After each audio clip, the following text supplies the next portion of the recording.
10 ఏళ్ళు టీఆర్ఎస్ ఉన్నది, ఏమన్నా చేసిండ్రా అని అడుగుతున్నా. ఇవాళ మనం వచ్చినాక 2 ఏళ్లలో యువకులు వచ్చి శివాజీ విగ్రహం అడిగితే శివాజీ విగ్రహం ఇప్పించిన తర్వాత మీ గ్రామంలో చిన్న చిన్న సమస్యలు ఏదున్నా అప్పుడు మన భీములు చందు వీళ్ళందరూ కొడంగల్కి వచ్చి అడుగుతుంటారు. ఒక్క రోజు ఒక్క పని కూడా తర్వాత చెప్తాను ముచ్చట లేకుండా ఎప్పటికప్పుడు ఆ పనులు చేపించిన. ఇలా నిన్ననే శివస్వాములు మాకు చెర్లపోయి నేను స్నానం చేస్తున్నాం అని అన్నారు.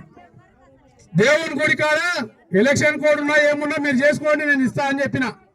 అప్పటికప్పుడు బోర్ వేయించినా మోటార్ వేయించినా ఇలా బోర్ నడుస్తుంది, మోటార్ నడుస్తుంది. ఇలా వెనకాల కరెంటు స్తంభాలది మేజర్ గా ఉన్నది. ఎందుకంటే నేను కళ్ళతో చూసిన 2-3 స్తంభాలకు వైర్లు వెళ్ళినాయి. ఆ వైర్లు పోతే షార్ట్ వస్తుందని చెప్పారు. అది కూడా అతి త్వరలోనే చేపించేస్తా. ఇలా మీ గ్రామంలో ఇండ్ల సమస్య ఉంది కాబట్టి నన్ను కౌన్సిలర్ గా ఎన్నుకొని నన్ను చైర్మన్ చేస్తే మీ గ్రామంకు మొదటి విడతల 50 ఇండ్లు ఇచ్చి మిమ్మల్ని అందరూ ఆదుకుంటారు. పింఛన్ల సమస్య కూడా చెప్పిండ్రు.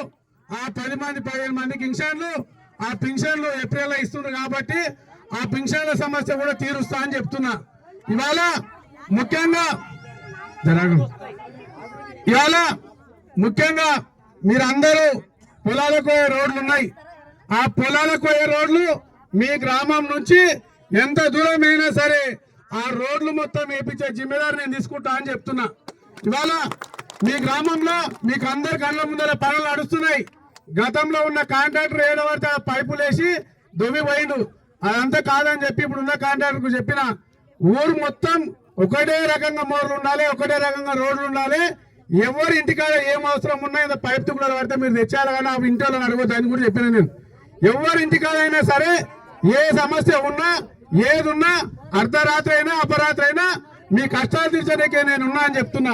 ఇవాళ ముఖ్యంగా మీ గ్రామం నుంచి ఇవాళ నేను కౌన్సిలర్కి వచ్చినాను కాదు, కౌన్సిలర్ లేకున్నప్పుడు కూడా ఇవాళ రోజు మొదలప్ప హాస్పిటల్లో ఉంటే అర్ధరాత్రి చంద్రబాబు వస్తే అర్ధరాత్రి CM Revanth Reddy sir phone చేసి లేపి ఆ రోజు రాత్రికి మెరుగైన వైద్యం ఇచ్చి 2-3 రోజుల మొదలప్ప మళ్ళీ మీ గ్రామంకి వచ్చిండు.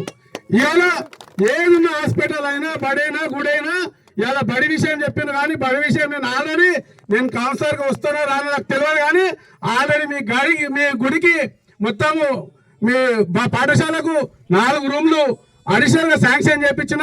అతి త్వరలో ఎలక్షన్లు అయిపోగానే స్కూల్ బిల్డింగ్ కూడా కట్టిస్తా, అంగన్వాడీ బిల్డింగ్ కట్టిస్తా. మీ గ్రామంలో ఏది జరిగినా ఒక మోడల్ గా ఉంటది.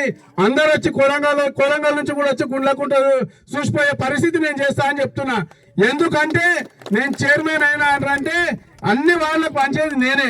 ఏ వార్డుకి ఎంత ఇచ్చినా ఆ వార్డు 10 ఇచ్చినా అంటే ఈ వారికి 20 ఇస్తా. ఎందుకంటే మీరు అందరు రాయబడి ఉంటారు కాబట్టి. ఇవాళ ముఖ్యంగా ఇంకా చెప్పాలంటే కాంగ్రెస్ పార్టీ అధికారంలోకి వచ్చినాకనే ఇవాళ రేషన్ కార్డులు వచ్చినాయి, సన్న బియ్యం వచ్చినాయి, ఇంకా ఉచిత విద్యుత్ వచ్చింది. ఎవరికైనా ఇంటికి 200 యూనిట్ల విద్యుత్ రాకుంటే మీరు పేర్లు రాపిండి అది కూడా చేపిస్తా అని చెప్తున్నా. రేషన్ కార్డు ఎవరికైనా లేకుంటే రాపిండి చేపిస్తా అని చెప్తున్నా. ఇలా మీరు కొడంగల్కి వచ్చి బియ్యం వేసుకుంటున్నారు, నేను మీ ఊళ్ళోనే రేషన్ కార్డు చేపిస్తా, రేషన్ షాప్ చేపిస్తా అని చెప్తున్నా. మీరు కొడంగల్కి వచ్చేది అవసరం లేదు, మీ ఊరికి వచ్చి బియ్యం వేసుకోవాలి, మీ ఊరికి వచ్చి వేయాలి. ఇలా ముఖ్యంగా నేను చెప్తున్నా మహిళలైనా ఎవరైనా మీరు ఏదైనా పైరు కావాలన్నా ఏదైనా సంతకం పెట్టాలన్నా ఏదైనా అంటే కొడంగల్కి రావాల్సిన అవసరం లేదు. ప్రతి నెల ఏదో ఒక డేట్ ఫిక్స్ చేసి ఆ రోజు మున్సిపల్ ఆఫీసులు మొత్తం గుండకుండకు వచ్చి మీ సమస్యలు ఏమున్నా తీర్చేటట్లు నేను చేస్తా అని చెప్పి ఈ సభాముఖంగా హామీ ఇస్తున్నా. ఇంకా మీరు అందరు